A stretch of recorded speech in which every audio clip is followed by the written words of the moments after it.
여러분 혹시 AI를 그냥 챗봇으로만 쓰고 계신가요? 만약에 우리 회사의 미래를 책임질 핵심 전략가로 만들 수 있다면 어떨까요? 오늘은 바로 그 방법을 제대로 한번 파헤쳐 보겠습니다. 회사 서랍 속에서 잠자고 있는 데이터를 깨워서 우리 회사만을 위한 세상에 단 하나뿐인 AI 전략 참모를 만드는 그 여정, 지금 바로 시작합니다. 자, 한번 상상해 보세요. 어떤 문제든 언제든 최고의 통찰력을 딱 주는 완벽한 전략가가 바로 내 옆에 있다면요? 그것도 다른 누구도 아닌 우리 회사의 속사정을 정말 뼛속까지 꿰뚫고 있는 그런 전문가로 말이죠. 사실 대부분의 기업들은 이미 데이터라는 금광 위에 앉아 있어요. 근데 문제는 이게 그냥 데이터가 아니라 다크 데이터라는 거죠. 이 그림 좀 보세요. 꼭 신입사원한테 파쇄된 서류만 잔뜩 던져주는 거랑 똑같지 않나요?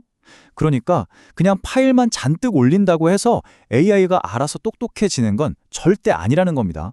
네, 그럼 이 문제를 어떻게 풀어야 할지 본격적으로 한번 들어가 보죠. 첫 번째 관문은 바로 AI의 첫 출근 날을 이해하는 거예요. 이 친구 한마디로 말하면 기억상실증에 걸린 신입사원이나 마찬가지거든요. 이 신입사원의 가장 큰 문제가 뭐냐면 행간을 못 읽는다는 거예요. 그냥 글자만 보고는 왜 이런 결과가 나왔는지 그 뒤에 숨어있는 수많은 이야기들을 전혀 하나도 추론해내질 못합니다. 그리고요, 이런 맥락이 빠진 숫자는 AI한테는 그냥 아무 의미 없는 숫자일 뿐이에요.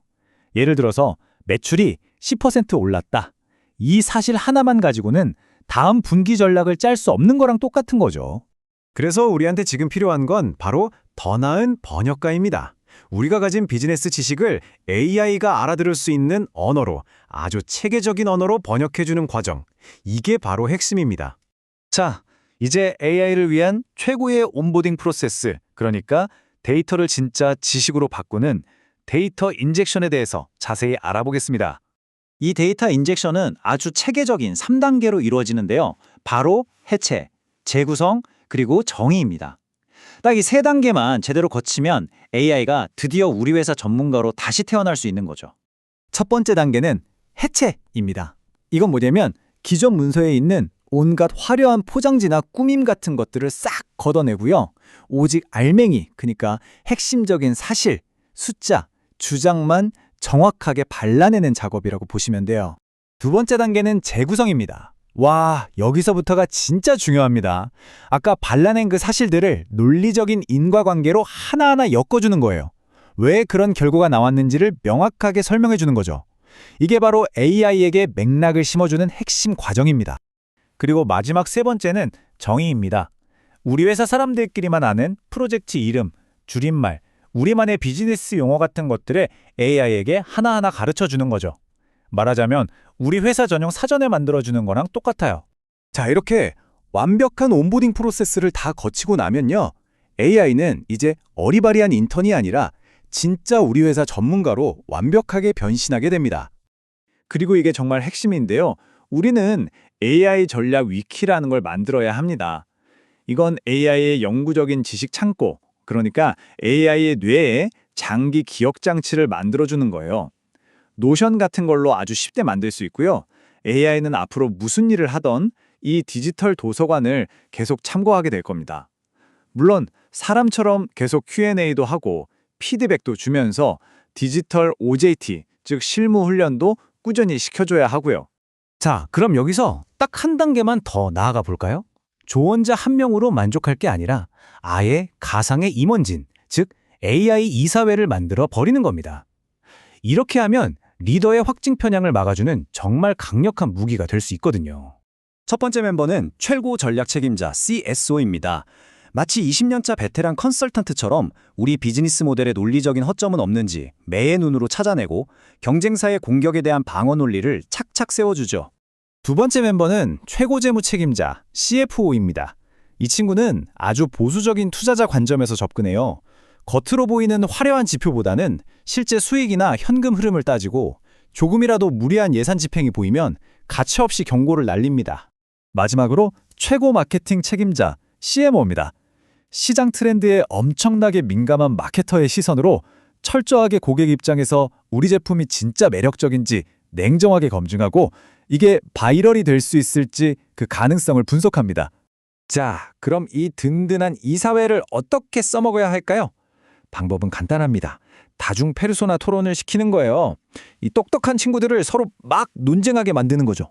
바로 이겁니다. 하나의 안건을 딱 던져주고 각 AI 페르소나가 서로를 날카롭게 비판하고 또 보완하게 만드는 거죠. 바로 이 치열한 토론 과정에서 우리가 미처 생각지도 못했던 비즈니스의 사각지대, 그 블라인드 스팟이 환하게 드러나는 겁니다. 구체적인 예를 한번 들어볼까요? 마케팅 예산 증액이라는 안건이 올라왔다고 쳐요. CMO는 당연히 시장 점유율을 높여야 한다면서 찬성하겠죠. 하지만 CFO는 우리 회사 현금이 바닥날 위험이 있다면서 결사반대할 겁니다. 바로 그때 CSO가 나타나서 그럼 가장 유망한 채널 몇 군데에서만 소규모로 A/B 테스트를 먼저 해봅시다 하고 아주 현명한 절충안을 내놓는 거죠. 어때요? 훨씬 균형 잡힌 의사결정이 가능해지죠? 이제 정말 마지막 단계입니다. 하지만 어쩌면 가장 중요할 수도 있어요. AI가 그냥 우리를 위해 일만 하는 걸 넘어서 우리처럼 생각하게 만드는 것, 바로 미션 얼라인먼트입니다. 근데 여기서 문제가 하나 있어요. 바로 인간과 AI의 언어가 너무 다르다는 점입니다. 리더의 언어는 좀 추상적이고 철학적인 C에 가깝거든요. 하지만 AI의 언어는 아주 논리적인 코드입니다. 예를 들어서 고객을 가족처럼 대하세요라는 말은 AI에게는 고객 지원 티켓 응답 시간을 5분 밑으로 줄여 라는 식의 구체적인 명령어로 번역을 해줘야 알아듣는다는 거죠. 이런 말이 있죠. 진짜 전략은 뭘 할지 목록을 만드는 게 아니라 우리가 뭘 절대로 하지 않을 건지를 정하는 거라고요. 이야말로 이 문제의 핵심을 꿰뚫는 말입니다. 이게 바로 AI의 머릿속에 우리 회사의 가치관을 제대로 심어주는 방법이거든요. 자, 이렇게 전략적 가드레일을 세우는 겁니다. 먼저 우리 회사는 고객 개인정보를 팔아서 돈을 벌지는 않는다 같은 절대 타협할 수 없는 원칙을 AI에게 딱 가르칩니다. 그러면 AI는 이 원칙을 어기는 비즈니스 모델은 아예 쳐다보지도 않고 자동으로 걸러내겠죠. 그리고 그 대신에 구독 모델처럼 우리 원칙도 지키면서 수익도 낼 수 있는 그런 윤리적인 대안들만 집중적으로 찾아보게 되는 겁니다. 자, 오늘 이야기의 마지막에서 여러분께 질문 하나를 드리고 싶네요. 여러분의 AI는 아직 시키는 일만 하는 단순한 인턴인가요? 아니면 이제 우리 회사 이사회에 당당히 참여할 준비가 되었나요? 그 선택은 바로 여러분에게 달려 있습니다.